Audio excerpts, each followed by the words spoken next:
What's going on, you guys? Paul here with Paul's Performance, and welcome back to the channel. In today's video, I'm going to be showing you guys a 6.0 Powerstroke diesel turbo and some of the things to look for when these turbos fail. I have a bad one here that I'm going to show you, and then just kind of go over some of the common things that you'll see. What's the most common fail point for these turbos? I'm going to split this one open and show you guys. So let's get down here to the table, and I'm going to show you guys some of the things to look out for. First thing I'm going to show you is something you can check pretty easily. When you take off your air filter intake hosing that will come right up here to the turbo, you will see your wheel here. Now, this wheel should turn very freely, shouldn't make any noises, and it shouldn't have a whole lot of play in it. If you do have a lot of play in it, then unfortunately, it's time to be looking into a new turbo. This one right here actually did have a decent amount of play in it. When I felt it, I was like, okay, it's got some play in it, but I can push it to one side of the housing and it actually touches the housing. So it has that much play. It's not enough to where I can probably show you that. If you can take it and push it and the blades actually contact the housing, this turbo needs to be replaced because it's just going to come apart and put you on the side of the road. So that's one thing that, like I said, you might see, and a good thing to check whenever you have this intake off. Just kind of wiggle your turbo,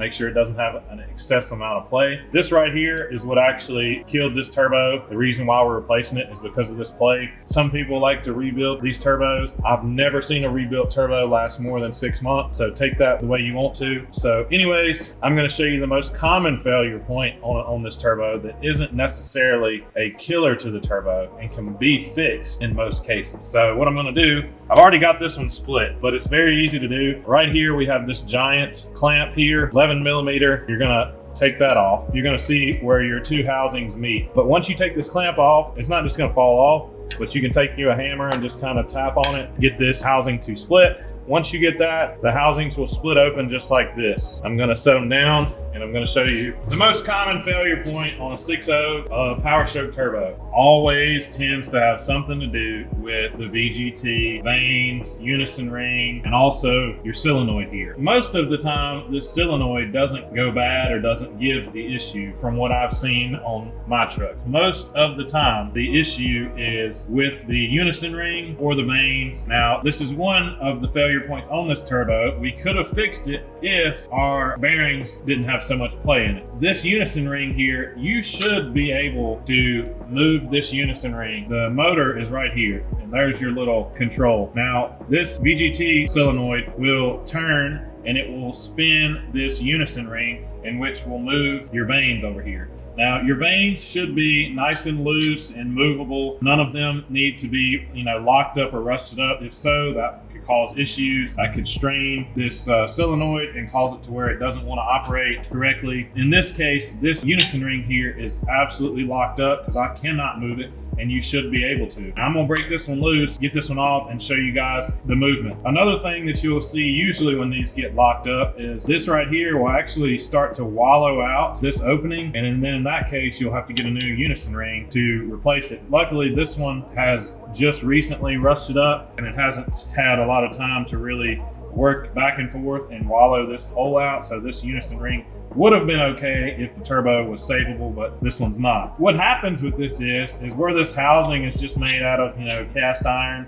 and the same way with this is the unison ring has the ability to rust. If it sits for a long period of time, like this truck does in particular, it'll get, moisture in the air will start to rust, and then eventually it'll rust it stopped, which is where it is now, and then cause you to have issues with boost. In this case, once you had great boost when you were pulling off, but once you got up to higher speeds, he said it started to lose power. That's because the vanes were unable to move. So I'm gonna pop this off here. We'll try to. I'm gonna just take a screwdriver and kind of work my way around, and we're going to pop this off, and I'm going to show you guys how this is supposed to be able to be moved and show you guys the surface.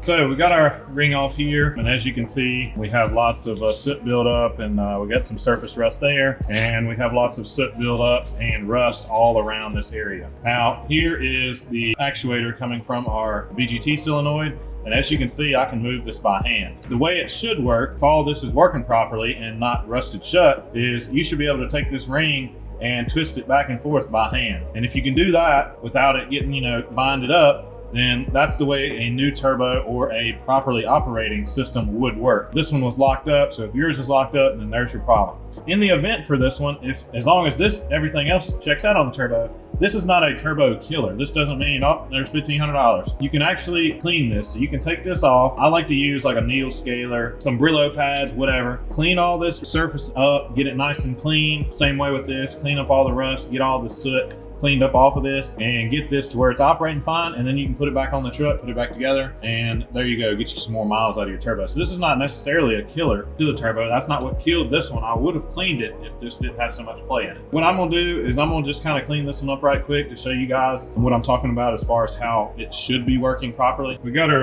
kind of semi cleaned up. This turbo is no good, so I just wanted to clean it up for the purpose of this video. I have my unison ring installed over here on the vanes. I took the vanes off, made sure that they were moving properly. First thing you want to do to check is, like I said, put your unison ring on the vanes, get them all in the groove. It's a little tedious lining them up. This is also how you'll put the turbo back together, having this set up over here. You'll never get it back together if you take this ring and put it on this side first. This is what should happen. You should have nice movement, open and close of this unison ring. So if you don't have that and it's scraping, then you'll need to do some more cleaning, but this is how it should operate, nice and easy with no binding. Now what I'm gonna do is I'm gonna take the ring and I'm gonna put it over here.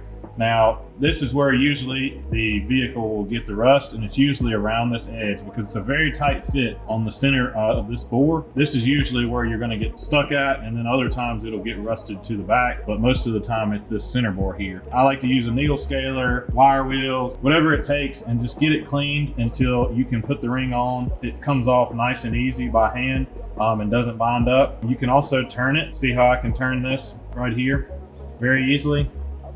That's how it should work. That's how a good new turbo is gonna turn. That's how a working turbo is gonna turn. It's just like this. So if you take your turbo apart and you can't really move it like this, or it's a kind of a struggle to move, then you need to clean it. That's one of the most common issues, actually the most common issue I see with 6.0 turbos is this system being bonded up, either causing loss of boost at low RPM or high RPM, just depending on where this ring gets stuck. Other than that, as far as for a 6.0 turbo, play in the turbo, VGT vane, VGT solenoid, sometimes it can go bad, but I don't usually see these as much. Most of the time, if it ends up being something with this, it's usually the pigtail and not the solenoid, but sometimes you can see the solenoid. Other than that, though, that's about it for the most common 6.0 turbo failures. One way to diagnose this, for those of you guys who are kind of wondering, how would I know if mine is rusted shut? What I like to do is with a scan tool, a good enough scan tool, you can control the VGT and open and close it. If you have your truck straight piped, it's going to help out a lot, because for me, it's the sound. When you open and close the vanes, the turbo sound will go from a high whistle, like your typical 6.0 high whistle, and then it'll go to no whistle with that deep idle sound, that diesel engine sound. And it should go back and forth between those. And for those of you guys who have straight pipe and tune, some tunes you may hear your VGT actually cycles at idle. You will hear that deep roar, that deep tone, and then the turbo will come in, and then the deep tone, and it's cycled. That's your VGT vane cycling. So that's what I like to do with the computer. And if I don't hear any difference, I'll check the pigtail and make sure that's all good. And then if not, then I usually split the turbo, and I usually find it rusted up. So that's how I like to test for these. If they're locked up, if you don't have a scan tool though, it's gonna be a little bit harder. You may just have to split it, but it's also not hard to get this turbo out at all. So it's really not a hard thing to check. That's the most common issues that I see with a 6-liter Powerstroke turbo. But anyways, I appreciate you guys watching as always. If you have any questions, leave them down in the description. I'll try to get back to you as quickly as possible. Please like and subscribe, and see you guys next time. I don't understand why they don't understand why they not honest me. I can switch it up in the blink of an eye so you can't copy. See, I could talk about this or that, but when